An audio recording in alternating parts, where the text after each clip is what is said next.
Welcome to the live stream.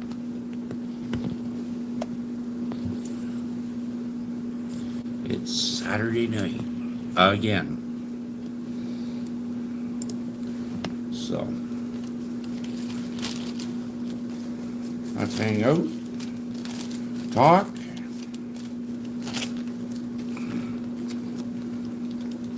and we'll see what actually shakes out tonight.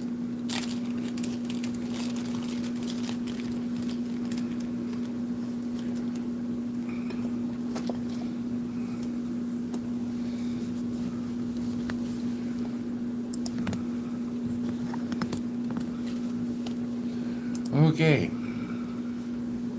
No.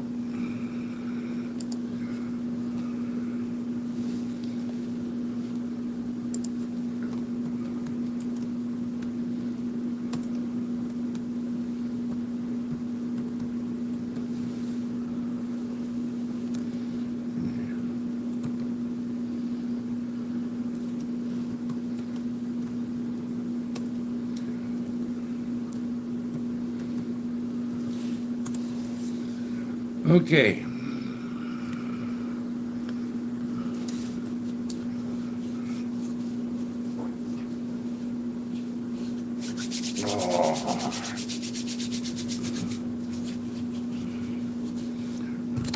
Something that's cold out there. I was outside for a while because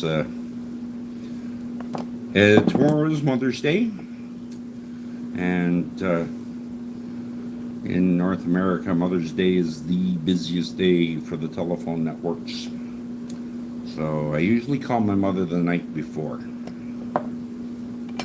So I was on the phone with my mother, and yeah.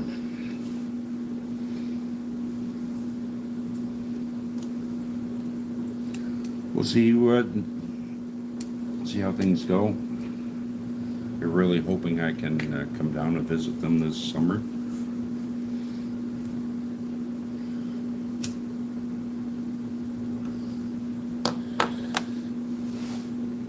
But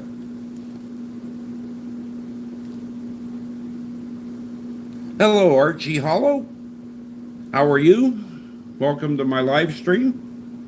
Thank you for dropping by and saying a howdy.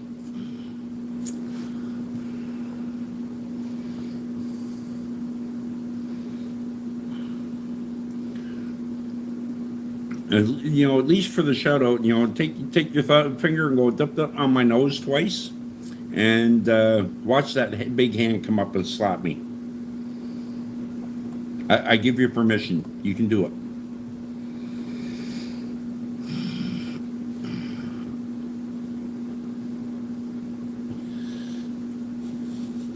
Either that or, you know, click that thumb up. Well, we got a couple of more people here. Say hello. Don't be a stranger. Thank you for dropping by. In this live stream, we talk about everything, anything, and nothing. And you get to pick the topic.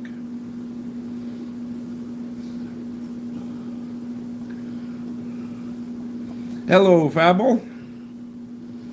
Welcome back. I'm pretty sure I've seen your user ID before.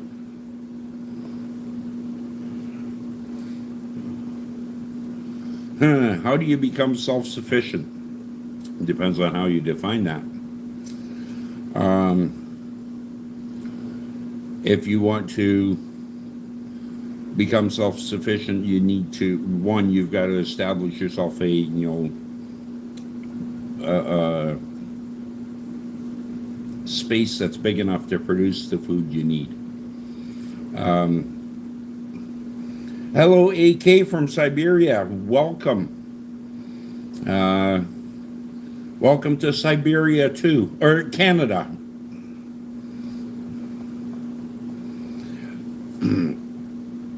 So, you know, a big part of being self-sufficient is one, food supply. And if you make a, you know, sufficient food supply for yourself and one other family, then what you have enough to sell off to get those things that you cannot produce yourself. Even the gas that you need to burn in a stove, you can create that yourself with a biodigester. There are plans available online for it. It creates methane gas, which is as volatile as natural gas.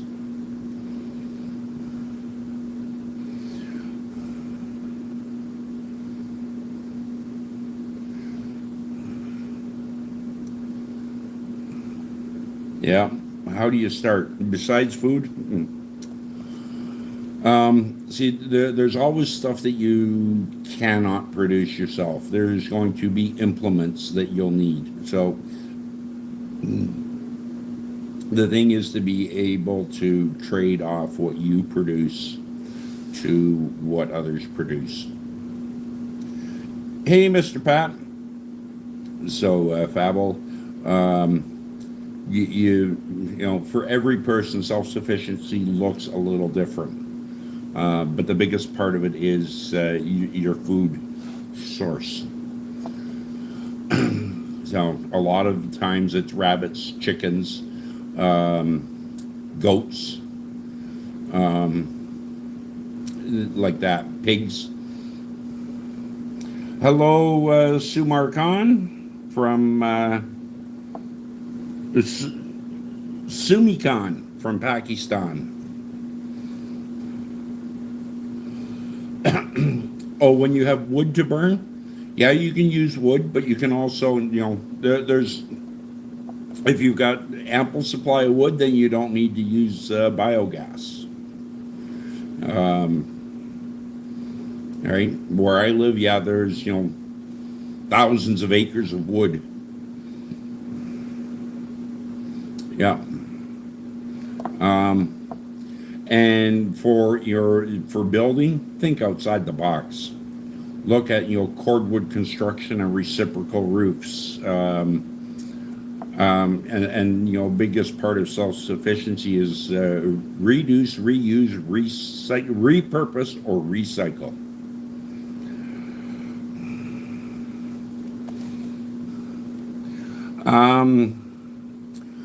Focus on you start with gardens and chickens. That's the best place to start. Garden, chickens. Then you can add you know, rabbits, goats, pigs.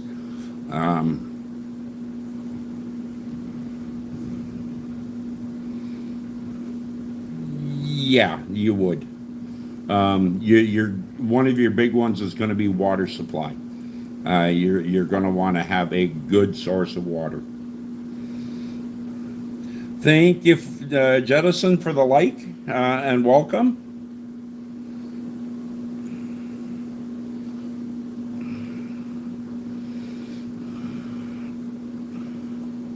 Yep, horticulture or hugelculture. So far, my evening's good.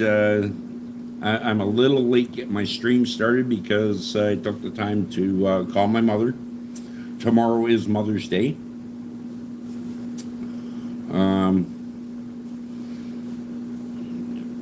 Fabel, I mean, that's stuff you're really going to have to research yourself. I don't know your particular, you know, setup, where you're located or any of that.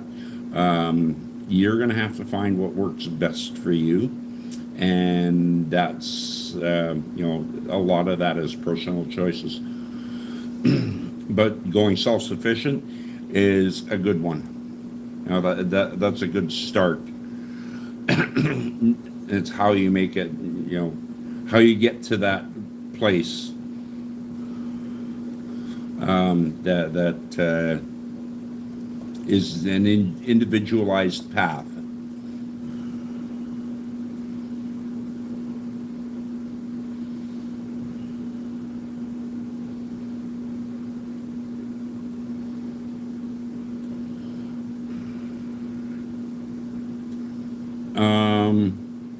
Gilani, Huntavirus. No, I got no opinion on it.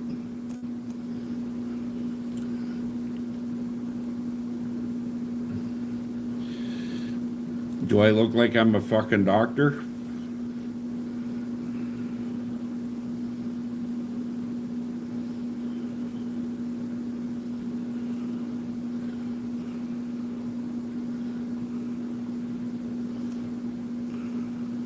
Yeah.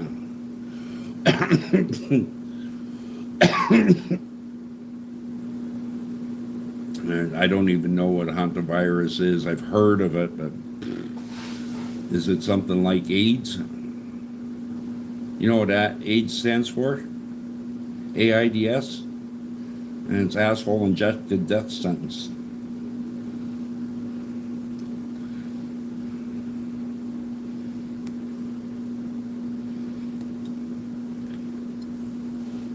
You know, it spread rapidly in the homosexual community. You know, when it first came out.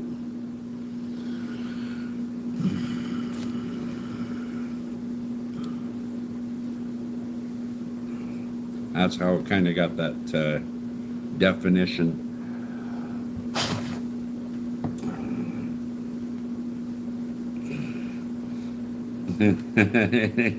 Oh, you liked that one, did you, Jettison? Yeah. And, you know, officially it stands for autoimmune deficiency syndrome.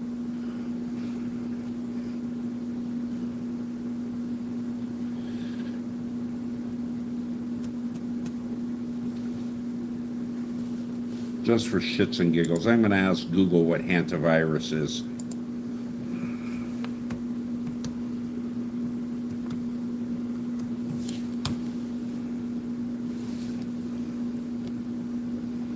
Orthohantavirus.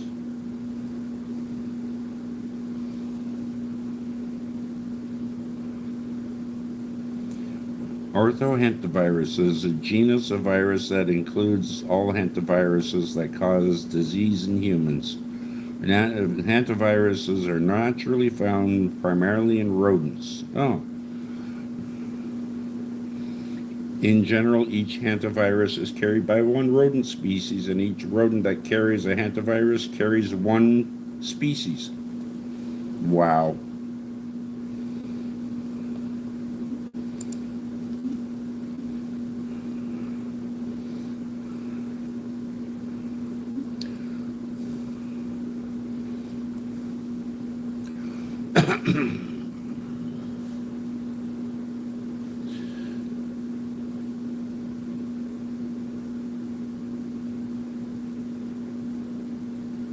No, it's rare.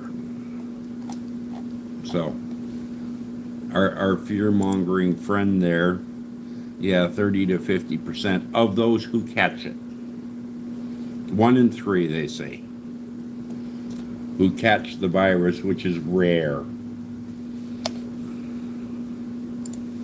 Okay.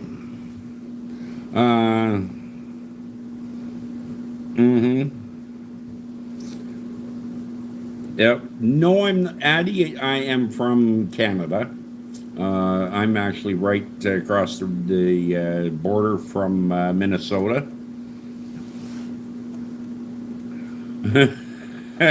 Okay, Jettison, you can remember it for the rest of your life. Hello, Mr. Palad. Can I deadlift 800 pounds? Not anymore. I used to be able to, not anymore. You know, I'm over 60. My body's been beat to hell.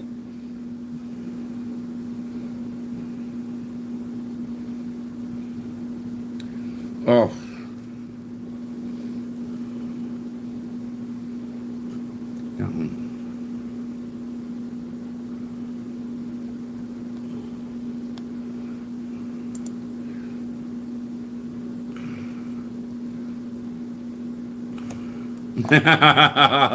Jettison, come on.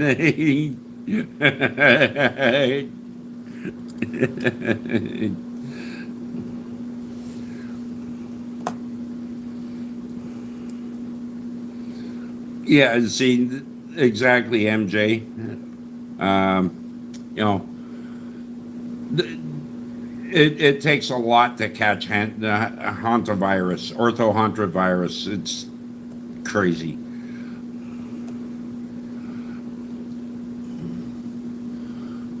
Yes, I know, Gilani, you're not the first one to say that I look like Dumbledore, and thank you for the compliment. Yeah.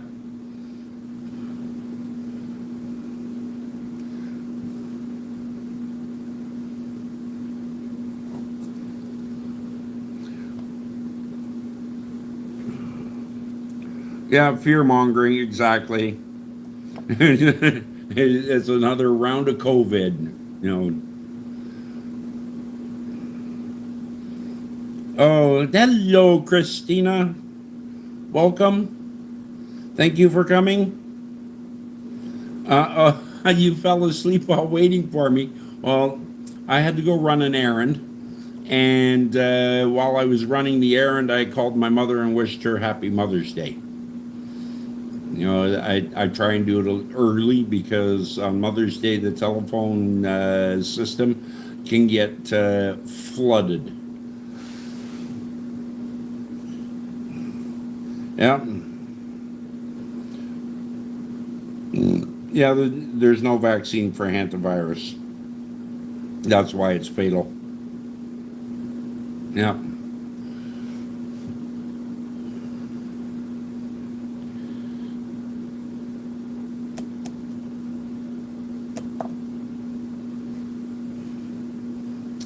Okay, you got the G. Awesome. Well, you and your mother enjoy lunch on me. What happened to my head? You mean right here? That is a scar from when I was 5 years old. Hey, Giovanni. Oh, Siggy is it's damn good.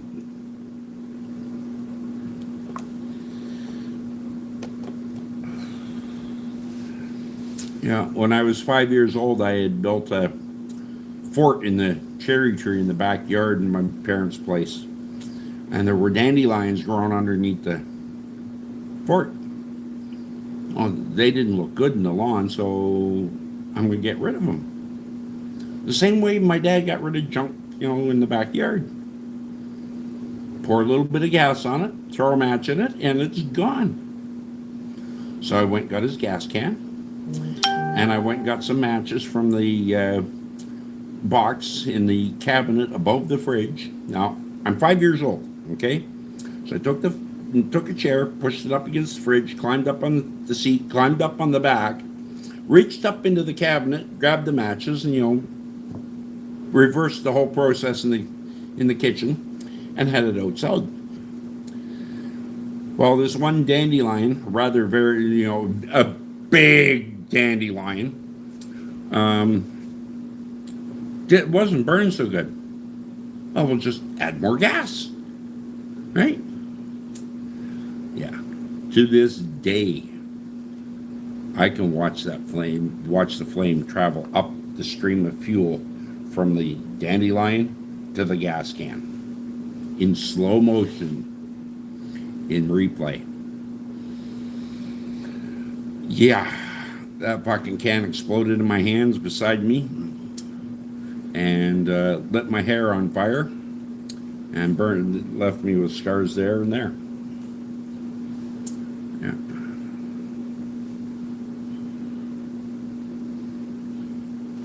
Okay, I'm going to go back here.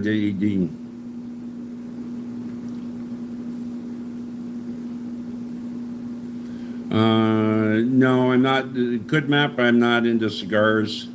Whoever. Am I a truck driver? I have a commercial license. I have been a truck driver, but I am not doing that right now. Yes, I have a rugged look. I've worked construction most of my life. Roofing, carpentry, sheet metal work, but all outdoor work. So yeah, having a rugged look, I would expect that. The world is but a temporary dwelling. No human is immortal. Every one of us will surely pass away and return to the Creator. Yep.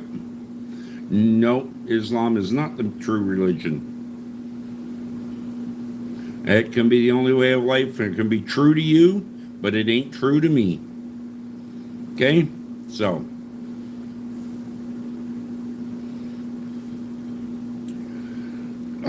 yes, Jettison, I'm lucky to be alive. And the funny thing is, that happened the week before school started, kindergarten.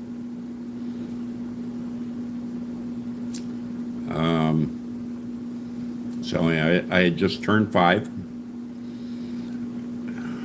I missed the first week or 2 of school. I forget whether it was 1 or 2. I just didn't want to go because my head was all wrapped up in bandages. But finally, my mother, convinced me I had to go to school, so I went, all wrapped up in bandages. Yeah. Well, it didn't go so well. Right from day one, I was picked on because of the bandages. And being a very emotional person, that led me to those emotions coming out, when I was bullied. I felt, mistreated. So, 5 years old, I didn't know better. I cried. Yeah. That bullying continued for years. Didn't stop. All through kindergarten, grade school, high school. When I went to college, the only time I was subjected to it was when, I was back in the circle of those who had been my bullies through the earlier years. Which was, on Sunday at church. So,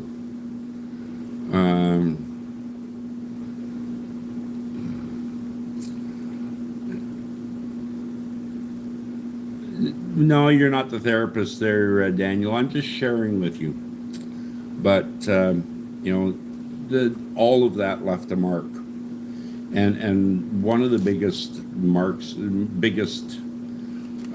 things that affected me was that, the teachers, the administrators of the school, let it persist. They did not protect me.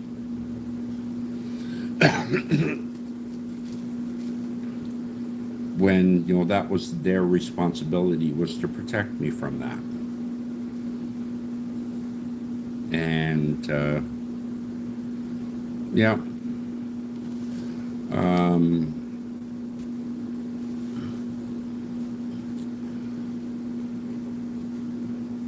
Then, it affected me into my adulthood, through my first marriage, through my second marriage. And it was after the second marriage ended and I went for counseling, that it finally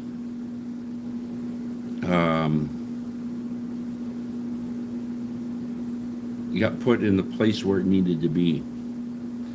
It got put back in the past and taken out of my future, as much as I'm able to. It still defines a lot of who I am, but it no longer controls who I am or what I do. So part of my healing process, I wrote about it. I spent a good 2 years writing a manuscript. Unfortunately, that manuscript was stolen. It was in digital form on a hard drive on a computer that, while I was on vacation, was stolen and sold for parts.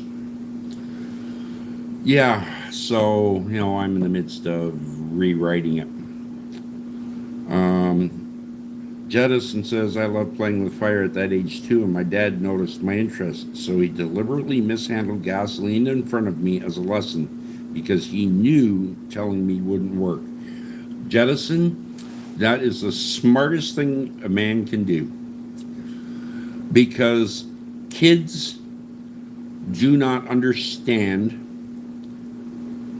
what we tell them until they have a reference point. All of our knowledge is reference based. Okay? And I'll give you just an absolute simple example. You tell a kid a stove is hot, don't touch. But the kid doesn't know what hot means until they actually touch the fucking stove. Now they know what hot means. Yeah, it means it's gonna fucking hurt you, so you don't touch. But we all learn the hard way. Everything that we learn, we generally learn the hard way from pain. Either physical pain, emotional pain, or financial pain. But we learn from pain. Right? We learn not to speed when the cop keeps giving us speeding tickets and taking our paychecks. Right? Or, you don't drink and drive, or you're going to wind up in jail. You lose your freedom. Pain. Unless you're really smart and you learn from someone else's pain. That's when you evolve. You learn from somebody else's pain. Sir, which would be worse, to live as a monster or to die as a good man? To live as a monster would be the worst.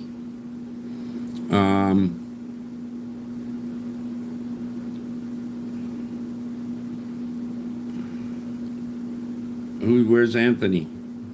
I didn't even see it, so I'm not catching all the messages, Dark, so I'm glad you're here. Thank you for coming again.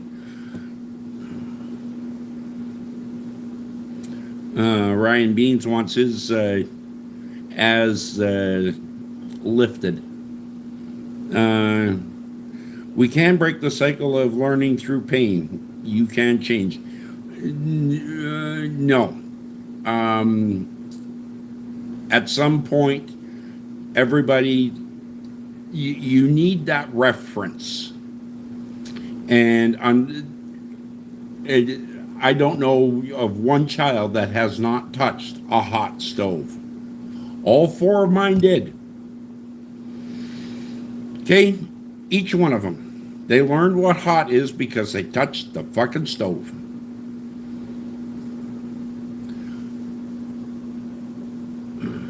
Keko! Welcome back.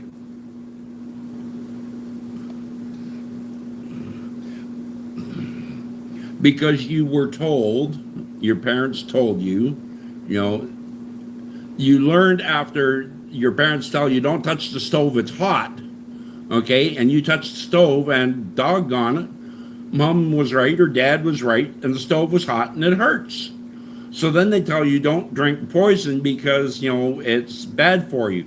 But by that point, you have language skills. You understand, mom and dad say don't do this because you have language skills. Most children learn it's hot before they have developed even a modicum of language skills. They're toddlers, okay? Usually they do that, before they're 2. They'll touch the stove. Hello, Grayland Forever. Welcome back. Thank you for the comment on the video. I saw that.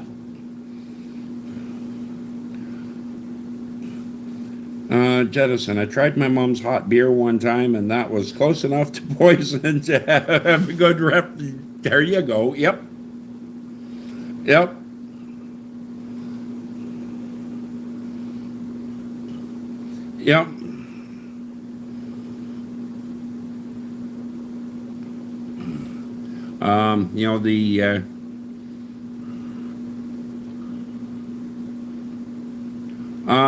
I'll when I see Graham, I'll pass that on, Graylin.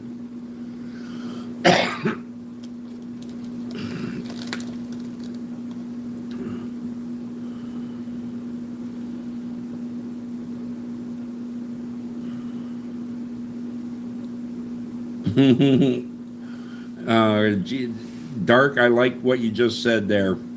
My motto is you would rather be slapped by the truth than kissed by with a lie. That's why you need to choose your friends very wisely and keep your circle small. Absolutely. How to escape a cage? Don't get in one. I'm not sure where Graham is right now. He doesn't usually disclose his location, but I know he had done his 9 month sim time, so I imagine he's on flights again. He's in his scheduled window.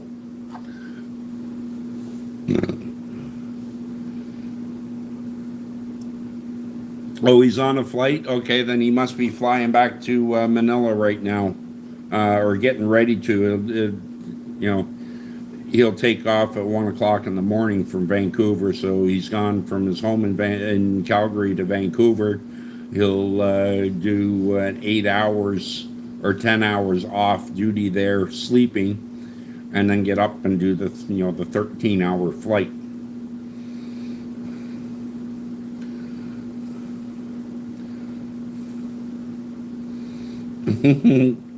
DJ, if you don't want to do the time, don't do the crime. That's how you escape. Yeah, yeah. Don't be stupid. Usually if you get put in a cage, it starts with a pair of connected bracelets, and as soon as you collect a pair of them connected bracelets, that's bad news. Although for some people, especially with the way cops are abusing their authority nowadays, for some people it's turning out to be a rather beneficial experience to wear a pair of connected bracelets.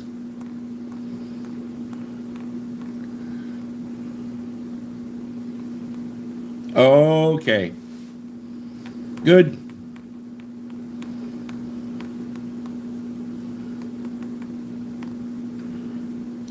Uh, well, Dark, there are benefits to being a pilot, but there's also a massive responsibilities, especially as a senior captain. Everything on that flight falls to you. Absolutely everything. I mean, just watch the movie Sully. When he had to put that plane down on the Hudson,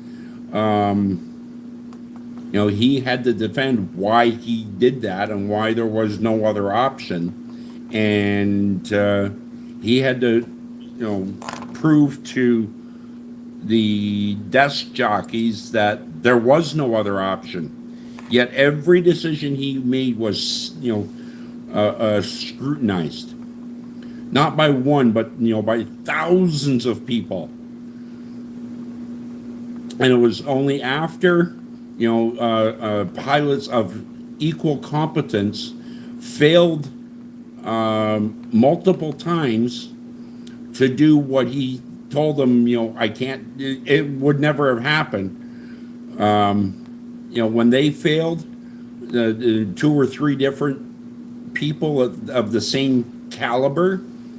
Then they finally said, "Yeah, you're right. There was no choice but to put it in the Hudson." And the fact that you come down and nobody lost a life or serious injury was a miracle.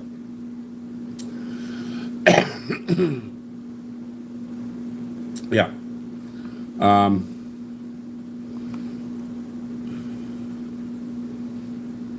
Yeah. Yeah, even the cabin staff, they have a lot of responsibility too. No. Yeah. I have great respect for Graham. flying is not easy. I'd love to be able to fly. Unfortunately, my body is so big that I can't get into most cockpits. I watched Ice Pilots, Northwest Territories, which was about an airline out of Yellowknife that flew, supplies into the remote communities of the Northwest Territories in Canada. And they had one fella come in there. He's shorter than me. He's 6'4", and there was basically only two planes that he could fly. Everything else was too small. He couldn't get in. Couldn't operate the controls because once he got in there, he didn't have the space needed to be able to move. Right? He couldn't effectively use the foot controls. Because he was crammed in there. Yeah, Cessna 170. Oh, I've been in a Cessna 172. I've been in a Caravan, a Cessna Caravan, in the right seat. That's fucking tight, man. Especially when you can't put your feet on the pedals. Right? And there's no space to get your feet past the pedals either. Your feet are either on or in front of the pedals. Yeah. I felt like I got stuffed in a sardine can, man.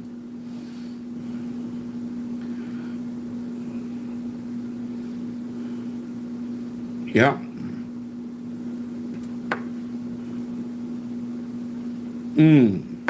What is the biggest regret of my life? Not following the advice of one of my high school instructors to become a millwright. I should have done it. Instead, I thought, I'll go into electronics. I got a full scholarship to DeVry Institute of Technology and never made it to the end. In the 6th of 7 terms, I failed the course. The scholarship was suspended till I passed that course, so I paid out of pocket to do that course again, and I failed it the second time, and that was the end of the scholarship. And I never went back.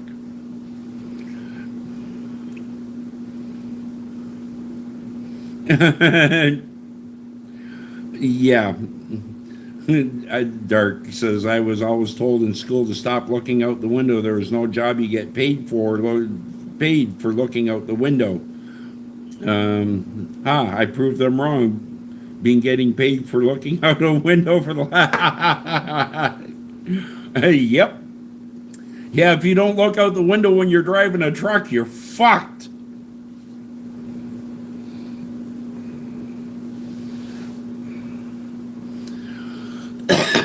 The same with a pilot. I mean, if you don't look out that fucking window, especially when you're on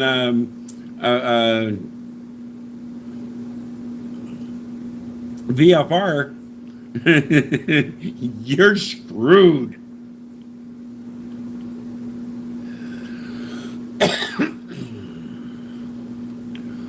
Mill rates? Oh God, 99,000 is the bottom end. Good mill rate.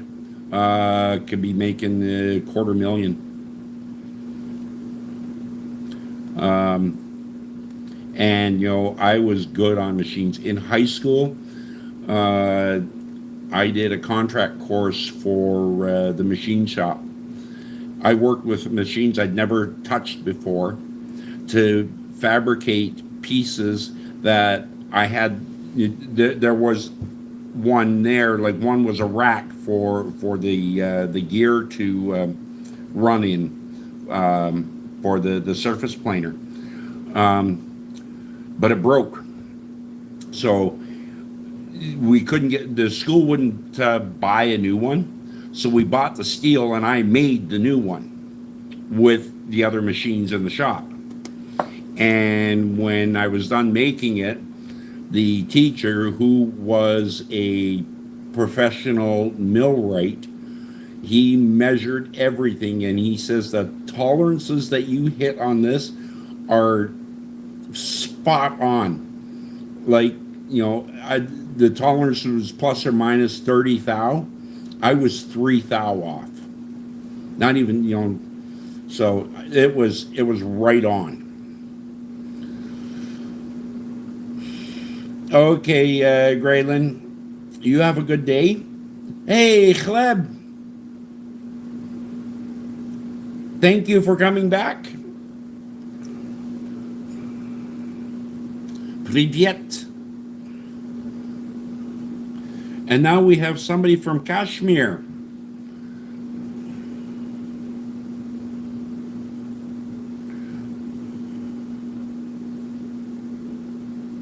Yes. Yeah.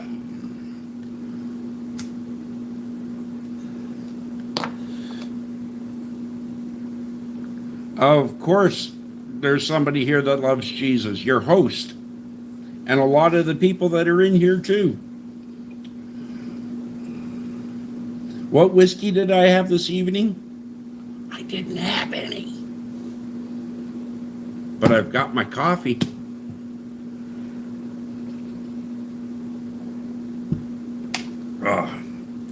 I don't usually buy whiskey. If I get it, if I have whiskey, it's because somebody gave it to me as a gift. So, if anybody wants to buy me a bottle of whiskey, 40 Creek. Nice, smooth. Oh, that whiskey is so smooth. You can sip it, and there's no afterbite in 40 Creek.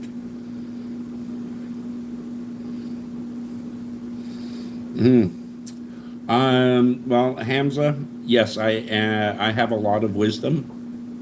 Unfortunately, it doesn't just go blah. I need something to trigger, the access to the memory banks. What is Amrit? Yep. Well, Mr. Pat, the thing is, whiskey right now is cheaper than diesel fuel, except for the taxes.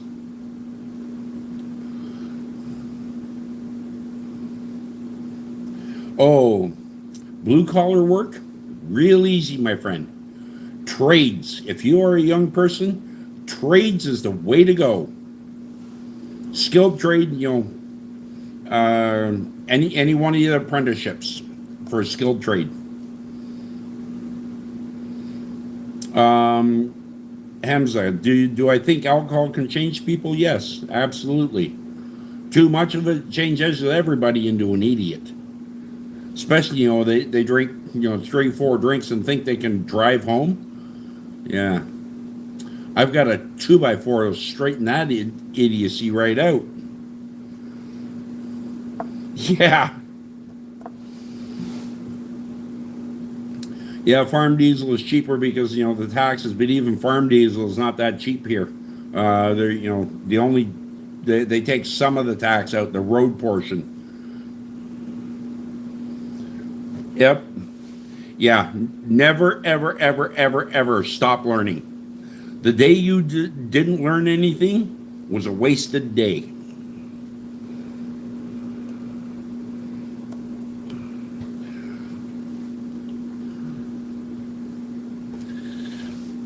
Every day I try and learn something new.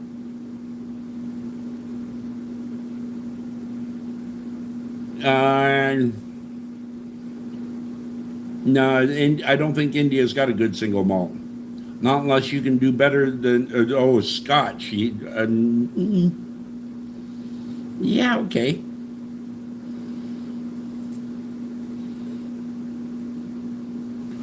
Thank you. It's a wrinkled old shirt. I just threw it on so you didn't have to look at my naked body. What do I think about HVAC? Absolutely. Yep. Testing and judging and balancing. But, keep going in the HVAC. Once you start learn everything about, the AC systems, the small ones, the big ones, the HVAC industry is massive.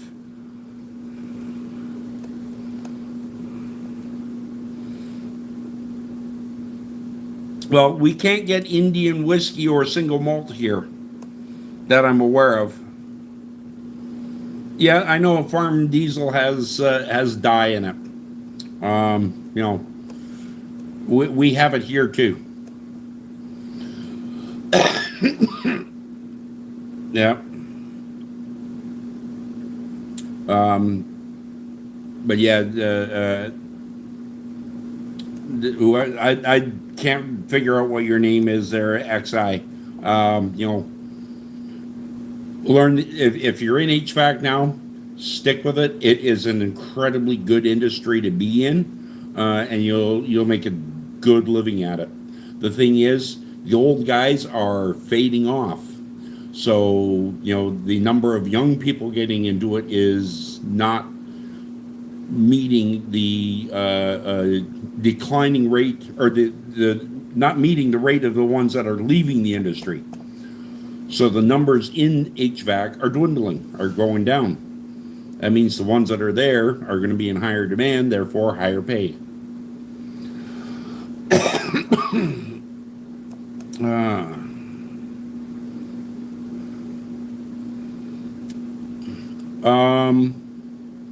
Other than the Bible, read The Rise and Fall of the Roman Empire. Road Less Traveled. There's some good books out there. One will lead you to another. But if you know, the best thing is to pick up a topic that you want to, you know, get more information on.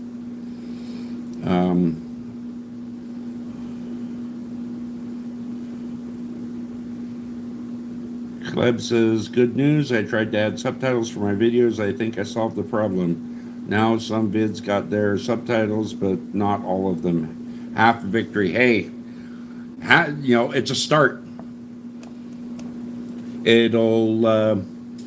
You'll get a bigger audience, and with a bigger audience, you get more subscribers. You know what happens then, right?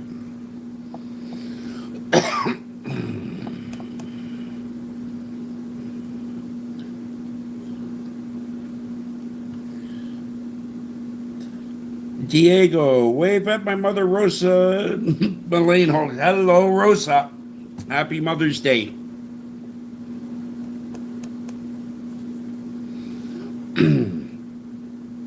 So what type of car do you have? And can you suggest one for me? Well, which car do you want me to tell you about? I've got a Dodge Avenger. I've got two Chevy pickup trucks. One's a regular cab with a 5-speed. The other one's a crew cab with an automatic.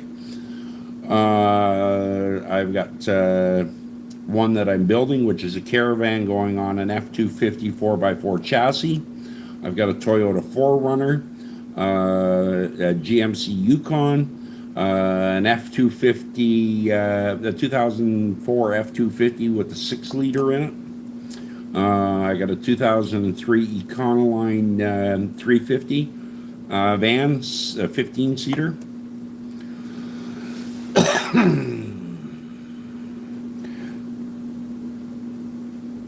Yeah, Canada Dry is still a thing here too. Ginger ale, really good. You know, Canada Dry is good at cleaning the paste out of your mouth when you've been working outside and your mouth is beginning to feel like it's the leather of your shoe all dried out, and it doesn't want to move around anymore. Your tongue gets stuck. How's the Canadian fishing industry? On the East Coast, it's pretty much fucked. The West Coast, the problem is a lot of the foreign fishing fleets will come in right up to the international boundary line, right, for domestic waters, and they'll, fish out there, and that affects our local, fishing industry. The Japanese are bad for that. No, Sanzu, I am a Canadian. I spit into America. Oh, no, I'm not queer. I'm not queerbecois. I'm an Anglophone, not a Francophone. It's not bad. It'll do as a fake Santa. Oh, you got a Hilux, Toyota. It's a good truck. Yeah, I got a Toyota 4Runner as well. I got to rebuild the rear end on it. Strip the ring gear.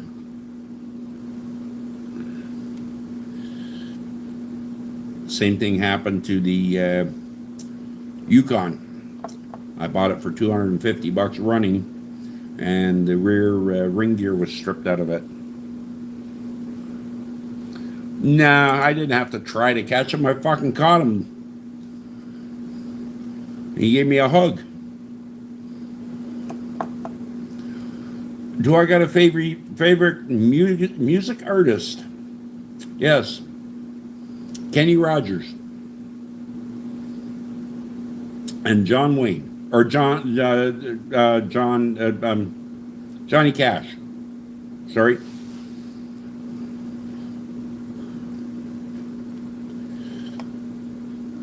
Yeah. Yeah.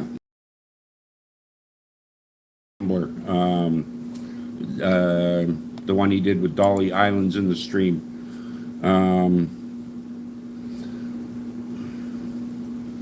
Oh, yep, Thomas, I remember that.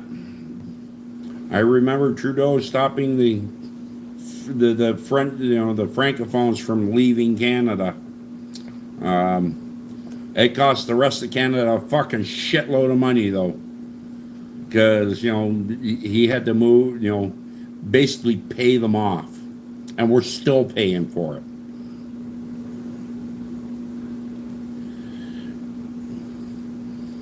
I think the English-speaking people should have just stood up and said no.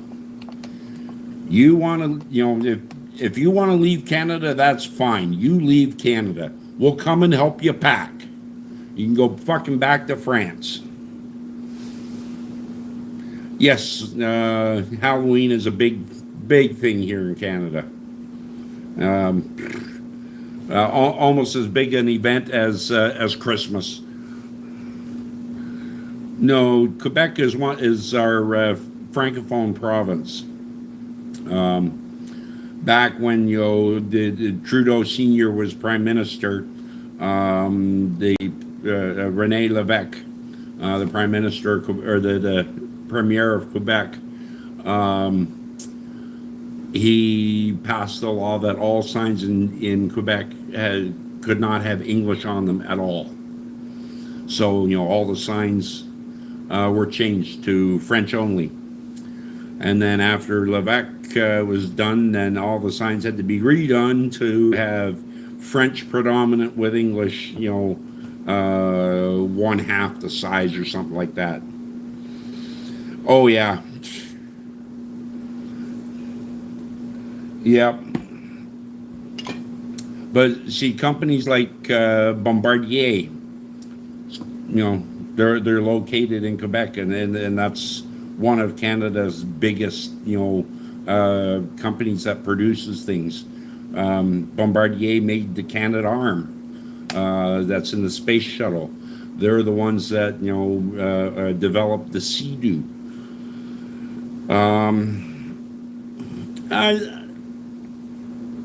I do like some outdoor activities, but I'm not.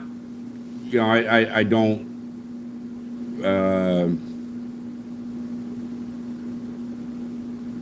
I don't devote hundreds of hours to it. I'll go for a walk outside. I'll do some gardening, things like that.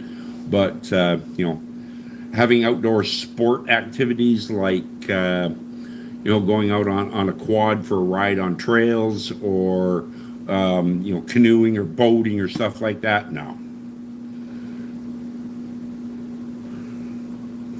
Name the song that best describes your life. I don't think they've written that one yet, their term one. My life has been very interesting. But there's a good one. It was sung by Johnny Paycheck. Let's see if Dark can figure that one out. Johnny Paycheck's most famous song.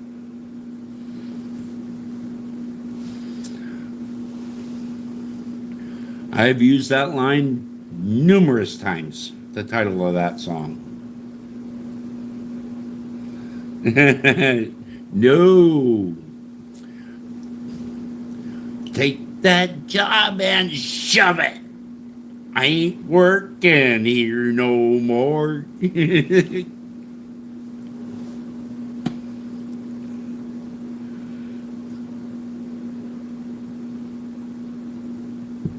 My woman done left and took all the reason I've been working for. That's it, Dark. Clear Blue, retract that, or Dark's gonna shine his boots on your ass.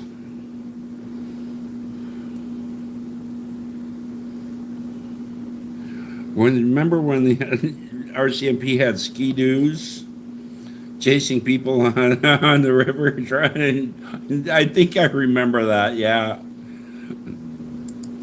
So, see, the thing is, a lot of these RCMP guys, they come from the city, and then they go out, into a remote community and try and chase people who've, lived there all their lives. They know every bend, every turn, every bump in every trail. You're not going to chase them down and catch them. There's no fucking way. Not a chance. I'm going to tell you a funny story. I had a Honda CB 750K. It was about 19 at the time. I just, got out of school. I was riding the bike. I was working for a bricklayer as a laborer. And I was riding around Oakville, Ontario. It was a Sunday afternoon. And I was cruising along. Now, the speed limit on Spears Road, I remember exactly where it was. The speed limit on Spears Road was 50, and I was doing about 80, 85K on the bike. And I saw a cop heading the other way. And I looked in my mirror, and the son of a bitch was flipping around. And the lights were coming on. Well, I grabbed that throttle real hard. Because just ahead of me, there was an S-bend. Well, while he finished his turnaround on the road, I was already in the S-bend. But in that S-bend, there was a plaza on the left. And I just continued right into that plaza. And in that plaza, there happened to be a 30-yard roll-off bin that the doors were open on. Right? But the opening was facing away from the road. I saw the bin sitting there as soon as I pulled into the parking lot and saw the door was open. So I made a wide turn, flipped around, got, hidden behind the bin and jumped the bike into the bin and then pulled the door closed. I laid low in that bin for 3 fucking hours, just let me and the bike just chilling out in that bin. Before I left, I took my coat off and switched the helmet that I was wearing because I had my full face on when I went in, but I had my spare open face hanging on the side of the bike. So I switched helmets. And then I come out of there later, just pop, pop, pop, pop, pop, pop, pop, nice and slow, like 50K. Yeah, they never caught me.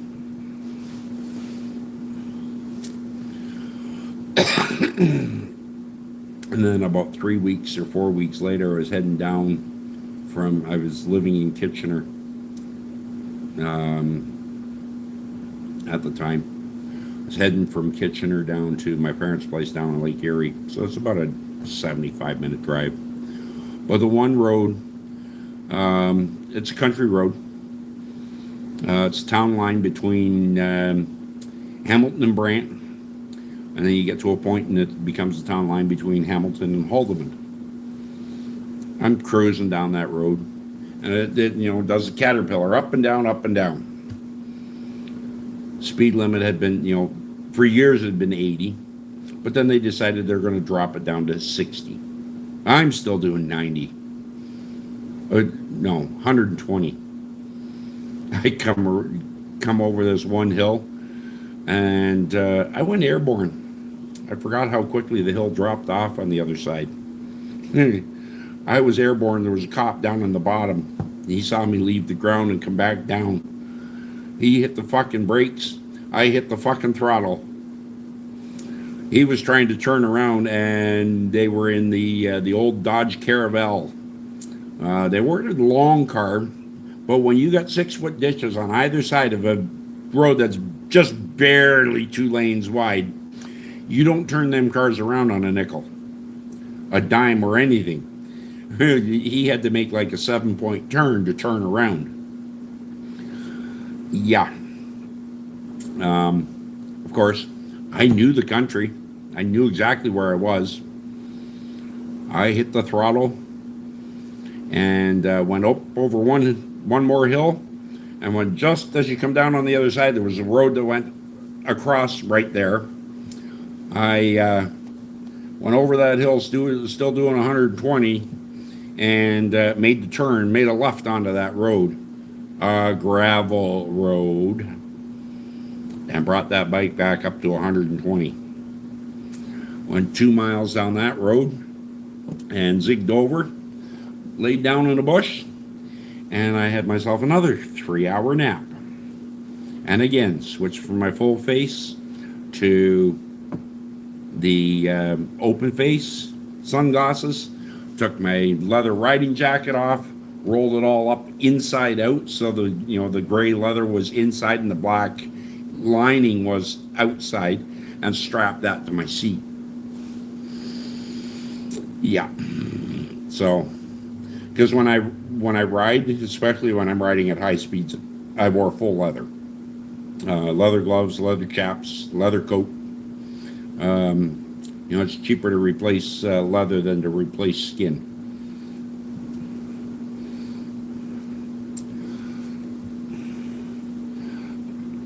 No, OPP is Ontario Party Poopers. You got that wrong there, Thomas. And it's a good thing there's a statute of limitations on shit like that. Because that's like 40 years ago. Damn, I missed that bike. 1974 CB 750K. That thing could fucking move. I outran a Ninja with it.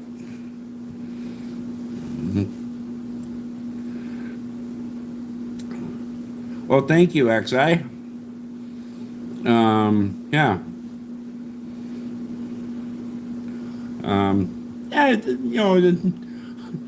I just kind of read through the questions and share.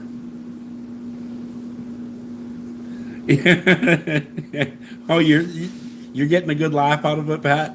I'll tell you something. I get a laugh out of it too, thinking back on it, because I got shit lucky when I, was able to avoid the cops.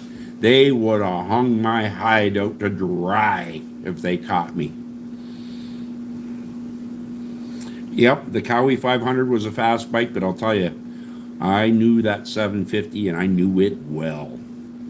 And by the time I was riding it, I was, basically the size I am now. I was 240 pounds, 6.5 feet tall.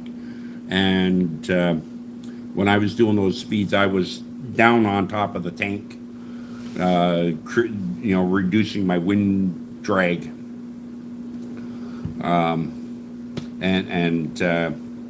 There was one time, I forget where exactly it was. I think it was in Toronto. Guy pulls up beside me on a Ninja. Right, the new Kawasaki Ninja is brand new. And he, kind of indicated he wanted to have a drag race. So I smoked his ass. Yeah, the BM. I've heard that the BMW is a really really good bike, and I've looked at them. I For me, I think though I'd have a problem with the length, the where the pegs and gears are in relation to where I sit. I have to have my ankle ahead of my knee, so I can't be sitting in an L shape. I've got to have my foot out ahead of my knee. If I pull up into a 90 on the knee, then they hurt too much. Yeah, well the new bikes now, oh man, they're death on two wheels.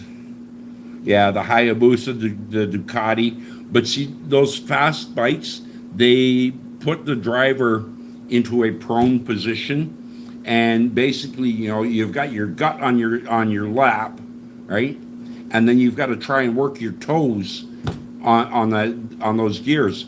Well, this old body can't do that anymore. When I was young, no problem. The BMW, yeah, but it's not as heavy as let's say an 1800 Aspencade. Now that is a heavy bike. Jivan, yes, I have watched Formula One. I find it interesting from time to time. Yeah.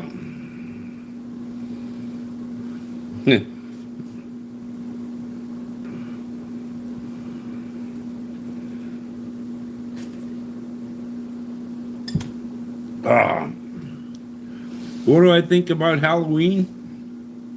Well, Halloween is celebrated on October the 31st.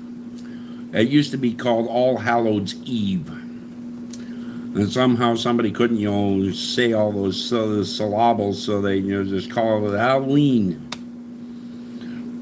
Oh, Bishal, even though your comment isn't showing, my redneck. Let's see.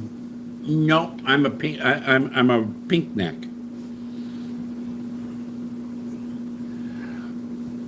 G-Van, the only time I'll watch soccer is when Holland is in the World Cup final. Other than that, no. No, India is number one in population. That's about it. Yep, pink neck. And the Filipinos love those pink necks almost as much as they love chicken feet.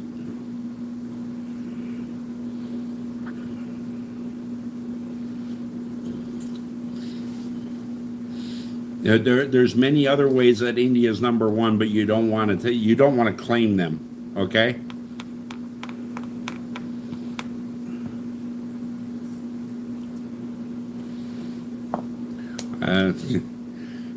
It's okay, yeah, horror movies and yeah, spooky stuff.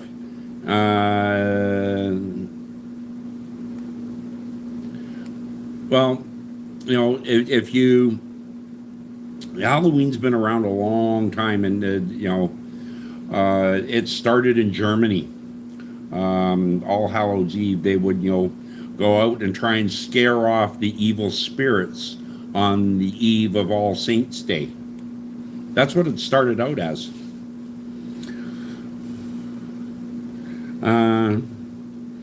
Yep.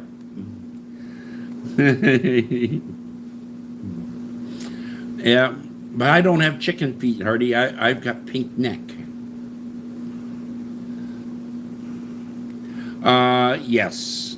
I love Filipinas. I think they're wonderful, wonderful women. I hope one day to have one as a wife.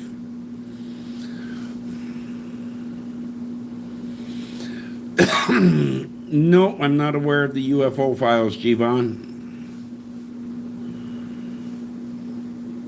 Oh, okay.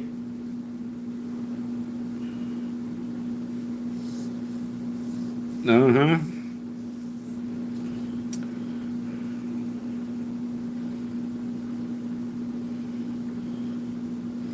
Yep. But, here's the thing for Bichelle. Filipinos are in love with Americans. Um, you know, they all dream of finding an American husband, all the girls. Yep. Oh, I know, Greeley. I had one that was scamming me, but it backfired on her. She didn't know that I had everything documented, and then she threatened to have me charged with SA, and I had it recorded. Took it to the police, and she got vexation charges. So she had a choice: meet my demands, or be separated from her son for 3 years. Yeah, I got what I wanted.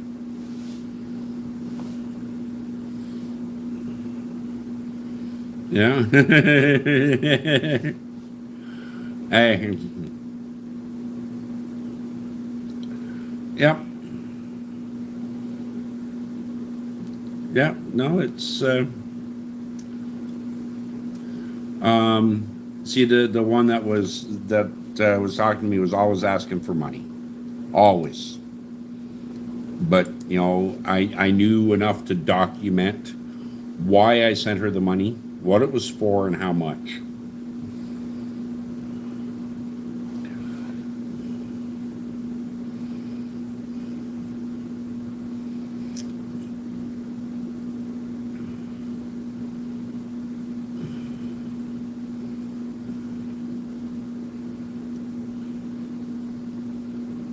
Yep.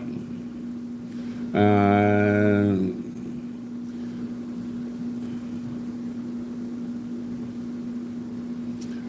oh, for a teenager. Okay. First piece of advice I can give to Julyster for as a teenager. Remember this: those that mind don't matter, and those that matter don't mind.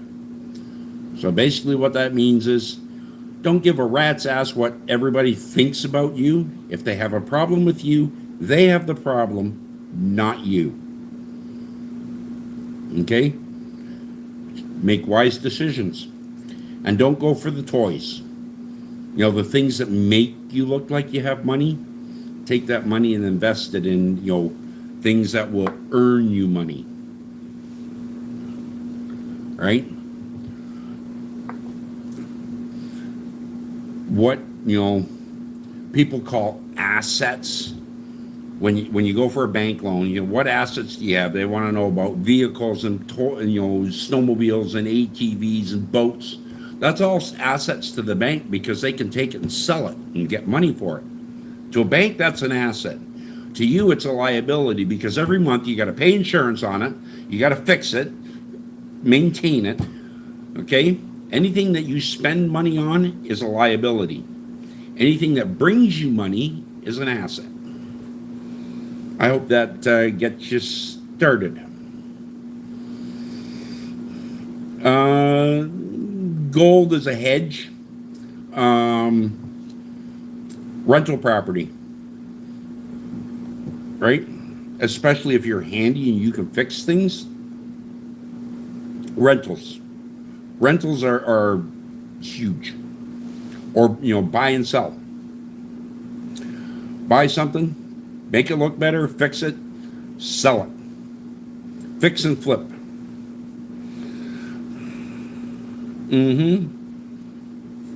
No problem. It'll help you in your life. I wish I'd been given that advice when I was younger. I figured it out, and now, I've had to do my smart moving in an accelerated way. Oh, I know, Graylin. Yep. Yeah, no, I know to beware. I know what signs to watch for. You know, I had started talking to a Filipina, and you know, I said, you know, I'd be interested in exploring your relationship. And we'll, you know, we'll communicate. I'll commit to, you know, talking to you every day, and we'll see how, you know, how things go. And she was going shopping with one of her friends, and her friend was going into a jewelry store because the friend's new boyfriend was going to buy her some jewelry. She thought I was going to drop 40,000 pesos, you know, on a nice brand new fucking gold necklace for her. Within the first week of, you know, me saying, you know, let's explore a relationship. No, we're done. That's the last time I talked to her. I said, absolutely not.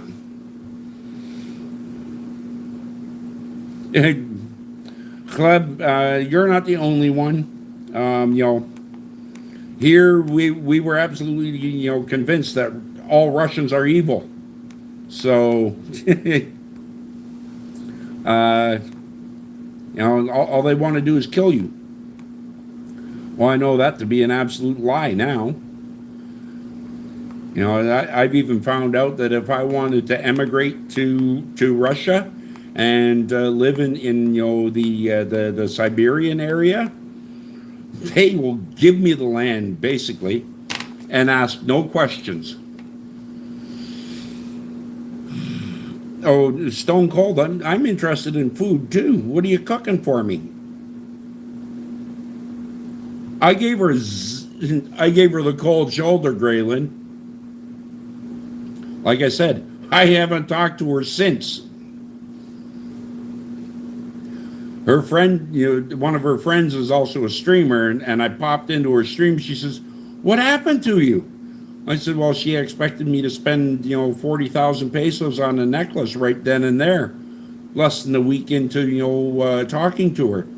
No, absolutely not. Not going to happen." I said, when I come, you know, I would consider it when I'm there, but not before. Yep, Hamza's more about understanding love. Good afternoon. Have I ever been to Alaska? No, I have not, Anon. Okay, you're not in a relationship. Neither am I.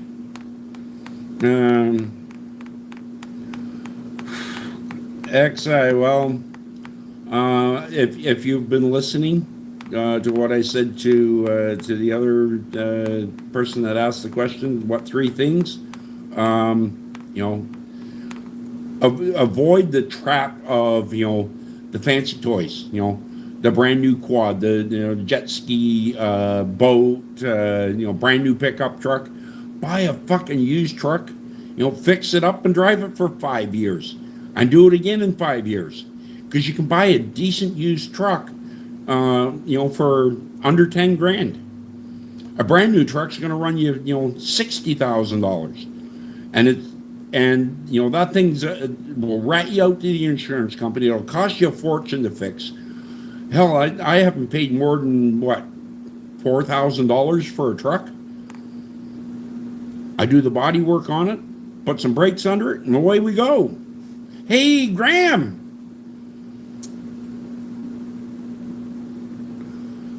Things are good, my friend. Yeah, we're just hanging and chilling. I thought you were flapping your arms.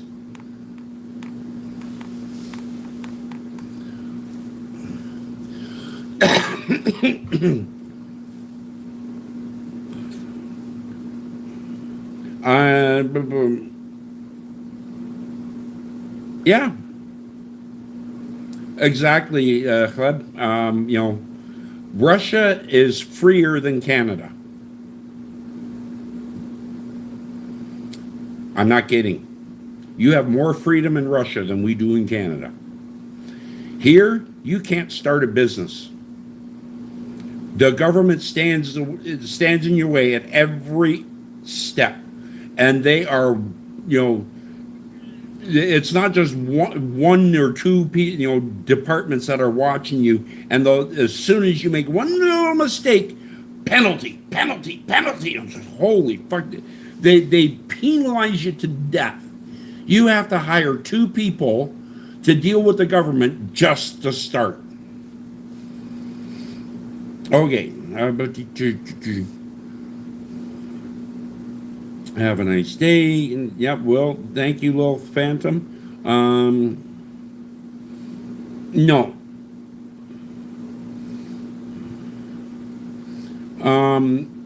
Thomas Robinson, I've been there twice for 3 weeks in their hot season, or their hotter season.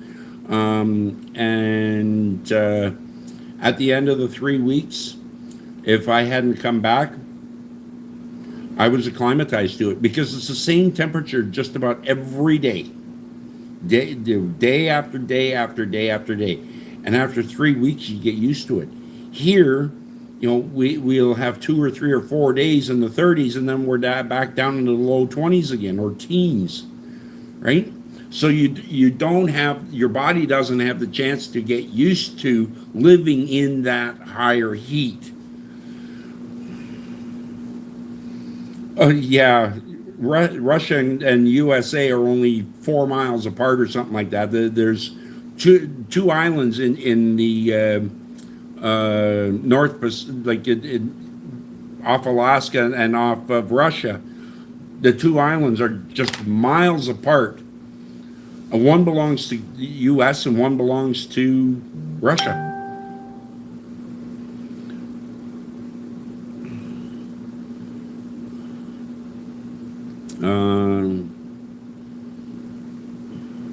With the new taxes, okay.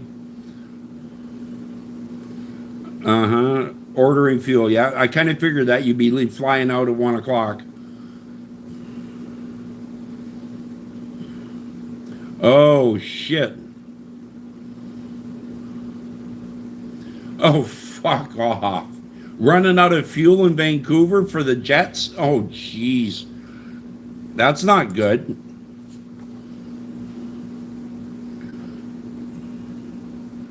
Yep. It has to do with how controlling our government is in Canada.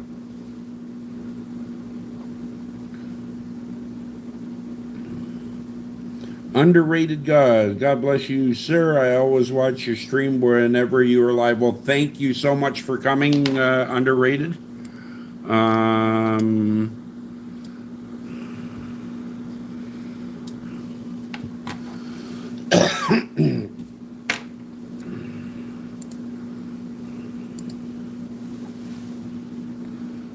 Dark, I just got one of them.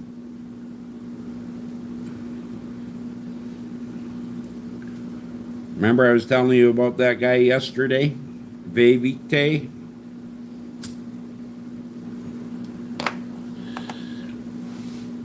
I just took one, yep.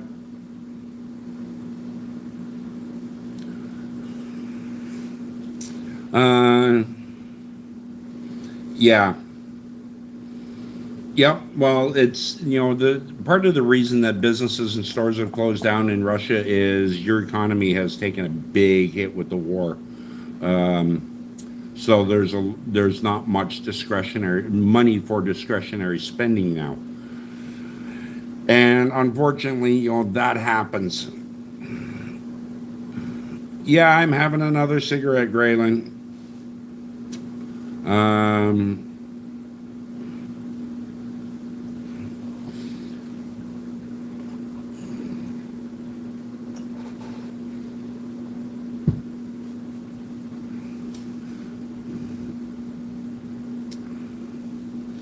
Yep, exactly. Russia is suffering from the sanctions. However, they're the largest country in the world. They have an incredible amount of natural resources. So, the sanctions will hurt them in one way, but the Russians are a very resilient people. it will only, modify their lives on the short term. Long term, they'll be here. I mean, Ivan the Terrible, come on.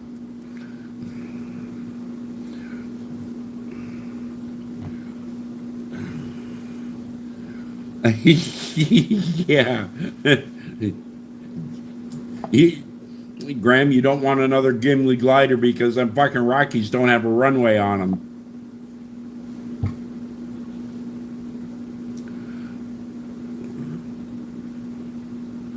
Yeah, exactly. Russia is the largest country in the world, and their biggest resource, they have wood, coming out their asshole. They've got, same with Canada. Our biggest export here is wood to the United States so they can build houses. And then, the American president, in his infinite wisdom, decides he's going to throw a 25% tariff on our wood that they need to build houses to live in. Does that make sense? And the cars that they drive, half of them are built here.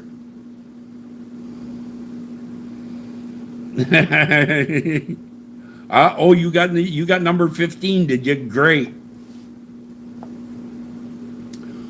Yeah. Yeah, Graham, if you can't get the fuel that you need, that bird ain't going up in the air. And I don't blame you.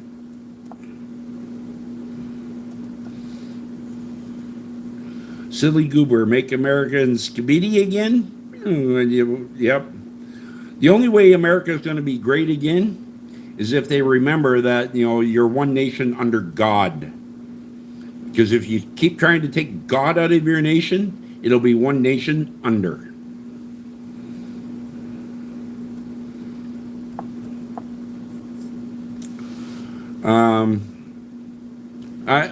I've got. I used to smoke a lot more than that, Greeley.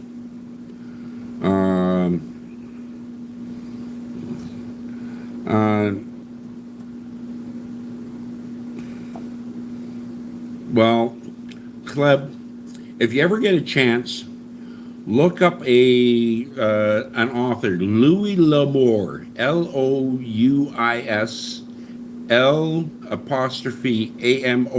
L'Amour. Louis L'Amour. He was a white fiction writer from the United States, and he wrote a book called The Walking Drum. It's a story about a Navajo U.S. fighter pilot that was shot down over Russia. The reason I say, he was raised in the traditional ways of the Navajo to live off the land in Wyoming and North Dakota. When he got shot down, it took him 2 years to traverse the Siberian wilderness to get to the coast and get a boat, which he then used to cross over to Alaska. And it chronicles, that book chronicles what he did to survive in Siberia for 2 winters.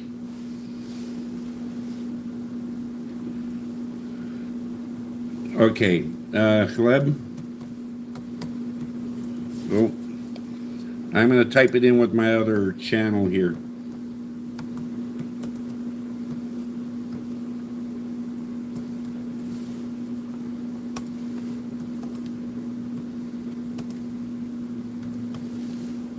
There's the author and the title for you.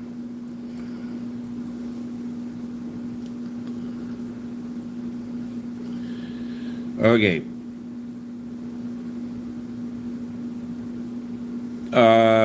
Silly goober. Well, here's the thing. United States and Canada were both founded under biblical principles.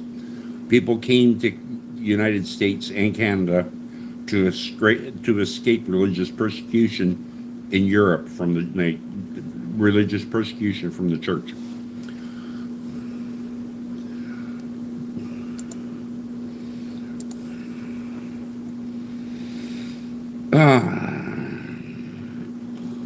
Well, there goes his number 13.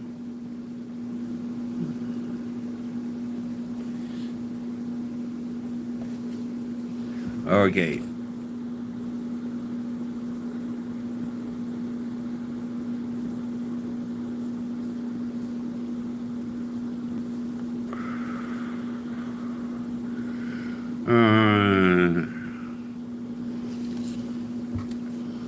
Okay. Just had to take a minute to report this dumbass again. Thomas Robinson says Russian owned Alaska, and yes, it did. Yep. They sold it to the Americans. I guess Canadians couldn't bid high enough. Well, part of it is most of the people that went for the Klondike Gold Rush in Alaska were Americans. That's why it went to the Americans.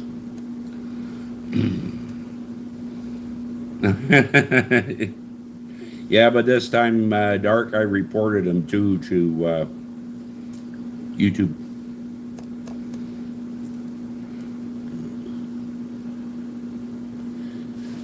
Yeah. Stone Cold. That's,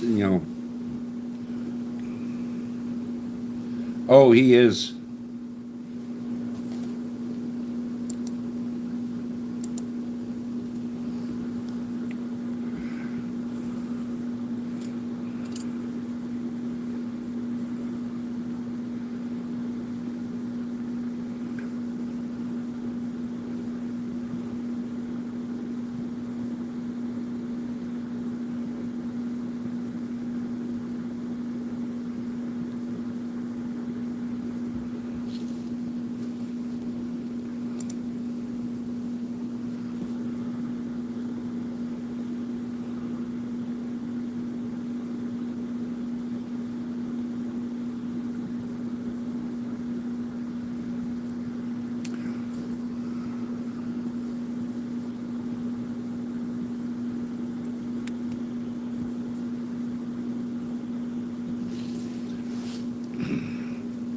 I guess he's just not getting the message.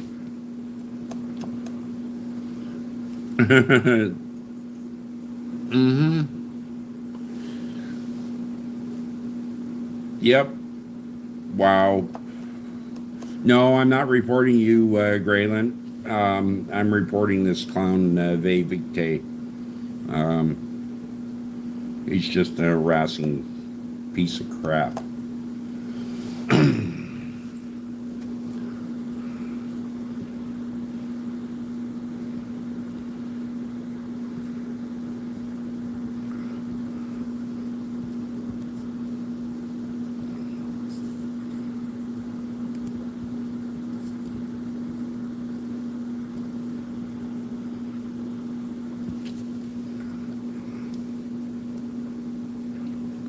Yeah, Dark got him, and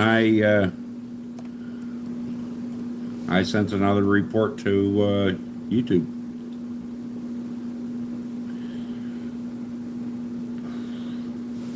Oh. No, I didn't report you, Stone Cold.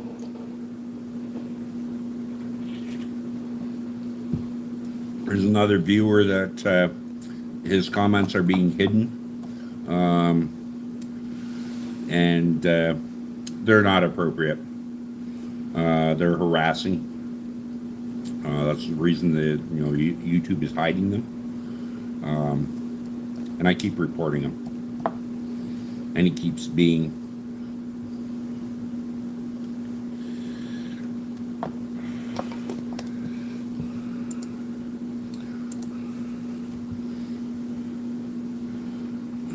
Oh, too many stereotypes about Russia. I agree. Yep.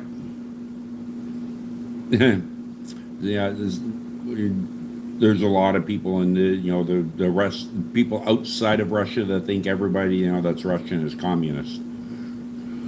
The thing about communism in Russia, communism is the principle that all people are created equal. The problem is in Russia, there were some that were created way more equal than others. Right? The generals and the party leaders, they were way more equal.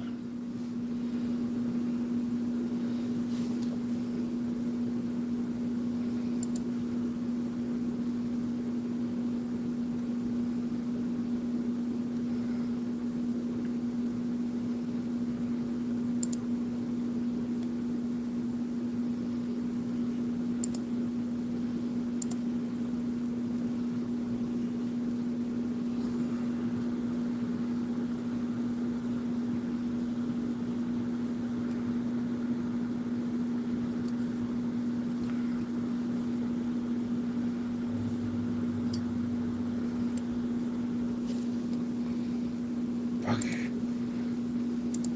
How many channels does this clown have?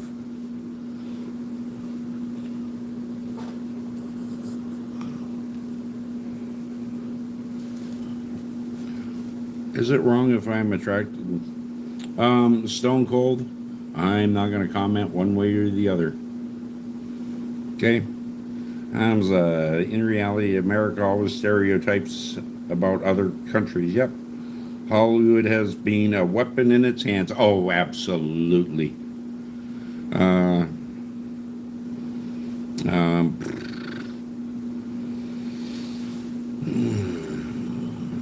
Yeah, what XI says about the to you Stone Cold. It's your actions that count, not your thoughts. Although in the Bible it tells us to capture our thoughts. Yeah, it's 7 tonight. Oh yeah, yeah. This white knight said something about censorship. Well, here's the thing. That can only be the government that can't censor. I operate this channel. This is my space, and I'm not the government. If I don't like what people are saying here, I can shut them up.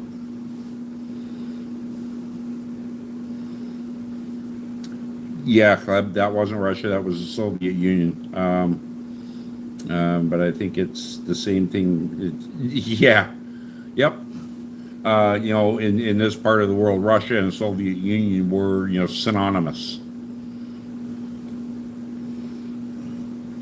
Yeah, Mr. Pat, Dark's on the ball tonight.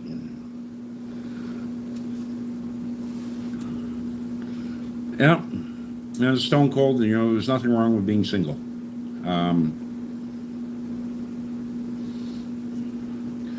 Hamza is saying, do you think the new generations are losing the true meaning of life, and is that because everything is...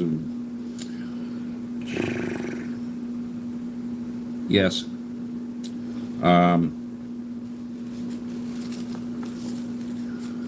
The part of the problem is they don't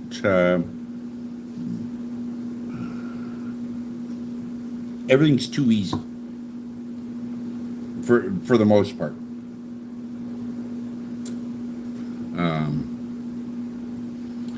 And a big part of it is what previous generations learned as right and wrong.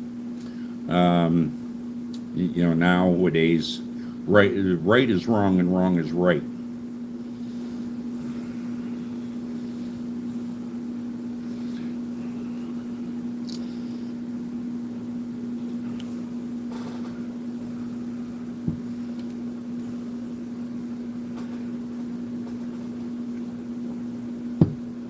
So, to everybody here, especially the younger people, don't forget, of course, for Chleb, it's already Mother's Day for you. or coming the early hours of Mother's Day. Don't forget to give your mother a hug. Tell her how much you appreciate her. And that goes for everybody else. Honor your mothers. This is Sunday, the second Sunday in May is the day set aside to remember our mothers and to give them an extra bit of special attention. So remember to do that. I've already called my mother and wished her a happy Mother's Day. I do it the night before because the phone networks tomorrow, they get pretty crowded. Years ago, before we had cell phones, it could be hard to make a call. I remember, when I was younger, my dad would, on Mother's Day, try to call his mother in Holland. Sometimes it would take him 3 or 4 hours to get an international line.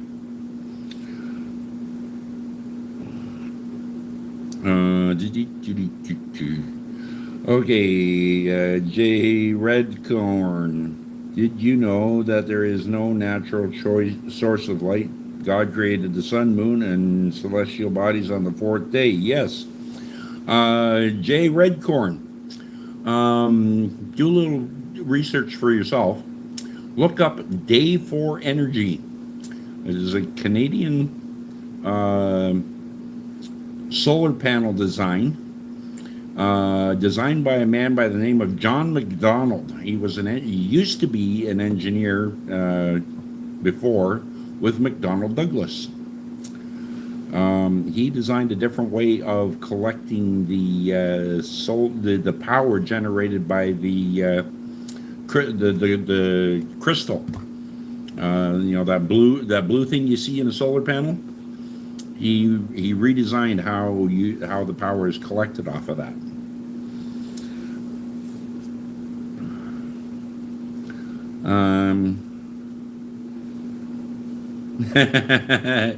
Oh, well, you give him cut him a little bit of break there, Graylin. It's still Saturday night for him, and he is still at work. Okay. It's not Sunday.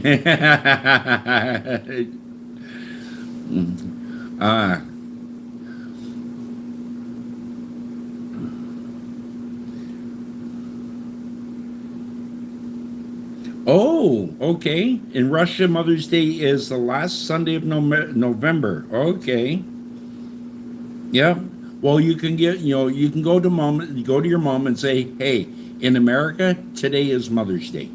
So I'm going to celebrate Mother's Day with you today, and then we'll do it again in November. She'll love that. Yeah, thanks for that little tidbit of information, Club. I thought Mother's Day was worldwide, but I should have known better. You guys even have a different alphabet.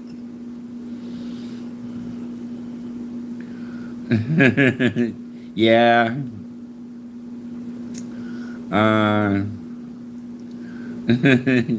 Yep. Hey, Shawnee Wani. G'day, mate.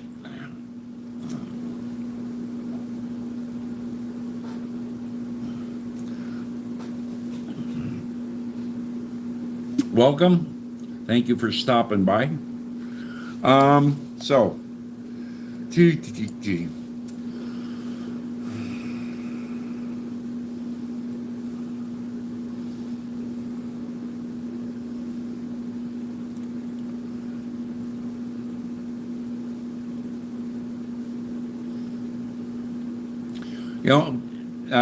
Dark, you suggested this song yesterday, and you know what? I'm going to play it again. It really deserves a second run through.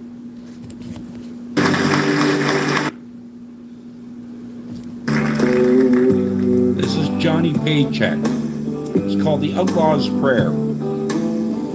And it speaks volumes. I worked a big package show in Fort Worth Saturday night.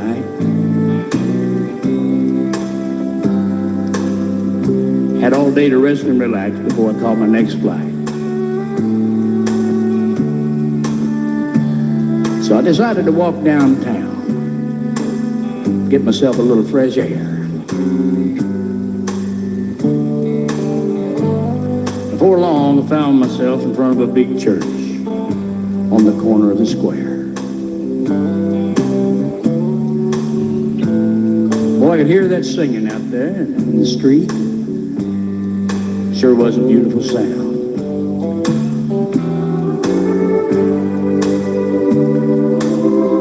So I just walked up the steps and opened the door and started to go in and sit down. But before I could, a young man came up to me and said, "Excuse me, sir, but I can't let you come in with that big black hat and those jeans and that beard and long hair." Well, I thought about that a minute, and I just left and went outside. Sat down on the curb. And I thought to myself, that's the house of the Lord. And that guy's got a hell of a nerve telling me I can't worship anywhere I please. That's the problem with churches. So right there in front of that church, I just knelt down on my knees. And I said, "Lord, now I know I don't look like much, And you don't have to. but I didn't think you'd mind. He never does. I just wanted to be with your people, Lord, because, well, it's been a long time. But you got to have the right look. You know, a while ago I saw an old wino over there in the alley. He was all bent over in tears. And I thought how one stained glass window from that church could have fed his family for years. They're more interested in the glass than the people. Then there's all those fine cars parked out front, Lord. More than I can count. Made me think how people used to walk for days to hear your sermon on the mountain.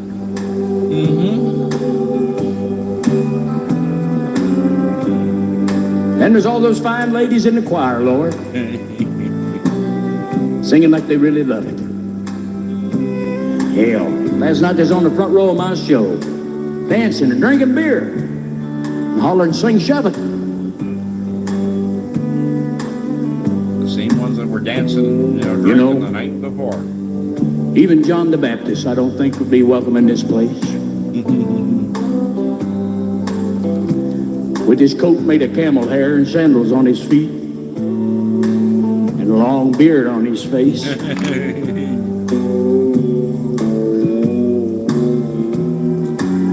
You know, Lord, when you come back to get your children and take them to live beyond the clouds, well, I'll tell you something. I'd sure hate to be in that crowd.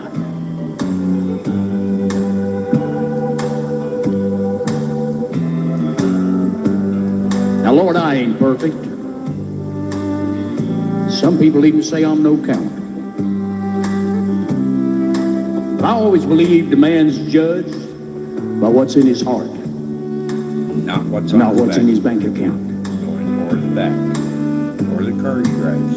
So you know, if that's what religion is, a big car and a suit and a tie, well, I might as well forget it, Lord, because I can't qualify. Neither can I. Neither can a lot of us. By the way, Lord, just before they threw me out of that church over there, didn't I see a picture of you with sandals and a beard? Yes, Jesus, I believe you had long hair, too. He would have had Well, long hair because he was a Nazarene. Which This is meant paycheck, signing off. a razor could not touch his hair. I'll be seeing you, Lord. I hope.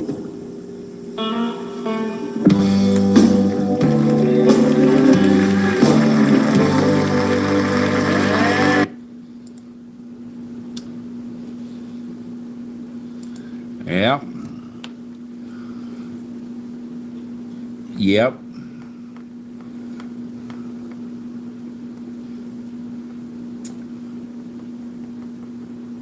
Now it's. Oh, yesterday I told you guys I would share a story that I've heard. This big, congregation in a fancy church. They had hired a new pastor, and he was to start this particular Sunday morning. And this man walks into the church,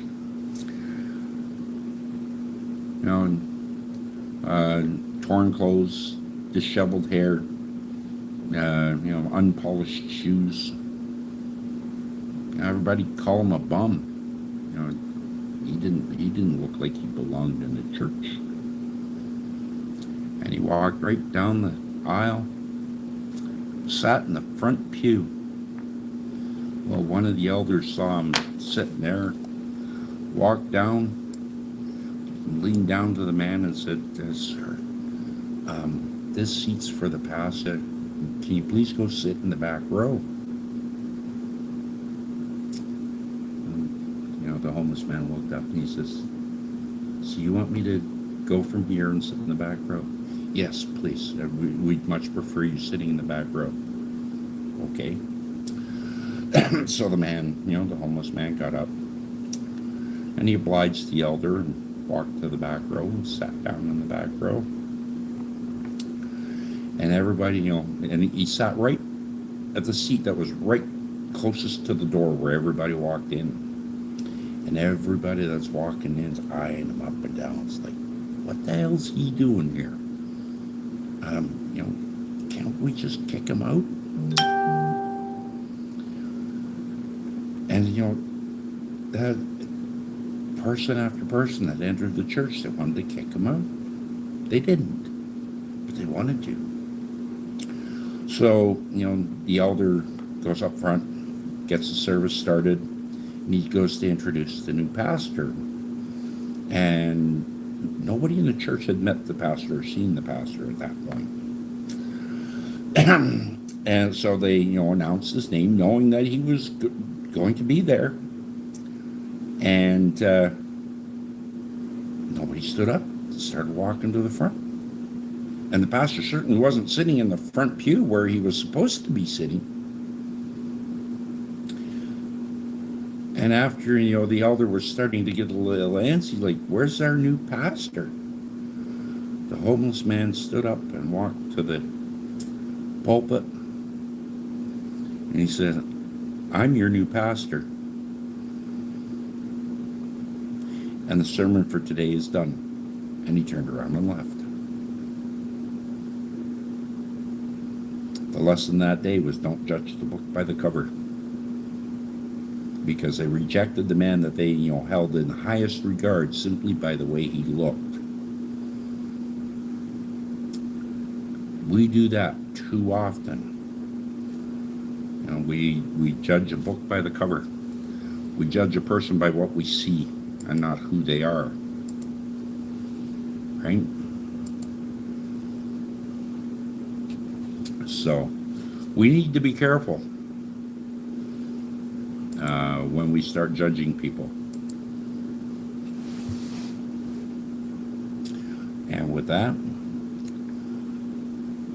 it's a little nugget for you to take with you, to ponder over. And remember this, those of you who share my faith, that, Jesus Christ is our Lord and Savior, nowhere in the Bible does it say that you have to go to church on Sunday.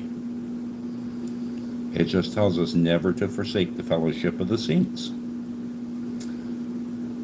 Doesn't mean sitting in a church. As a matter of fact, Jesus even told us that, God will not be in, buildings of wood and stone, but he lives in the hearts of men. So all these buildings, these houses of God, the only reason God's in there is because he came in our hearts if we have let him into our heart. But I think all too often the ones that, go to those buildings haven't opened their heart for God. Yes. Bill, I did not understand till I walked away from the institution of organized religion.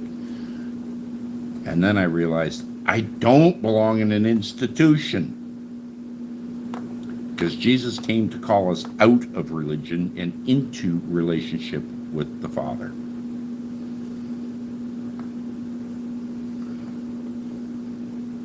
No. When Jesus told his word, he didn't tell it in a church. He told it on the highways and the byways. The story of Zacchaeus, right?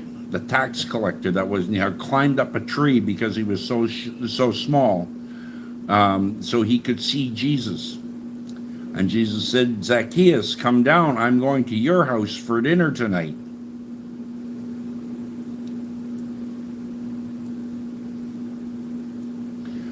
Zacchaeus was the most despised man in the town because he was the tax collector for the Romans. But Jesus went and dined with him. And as a result, a man's life was changed. We keep trying to dine with those who, wear the cross on their neck and say, I'm a Christian, or carry the Bible in their hand. Bill, the church is where you are. No. See, church somehow is derived from ecclesia. Okay? In Greek. Means called out. Jesus called us out of religion and into relationship. When we start going to, these monuments to God, they're idols. The man that stands up in front, delivering God's word, is an idol.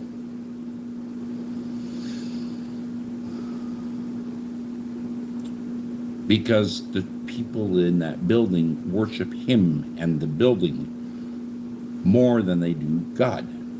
Because where does their money go?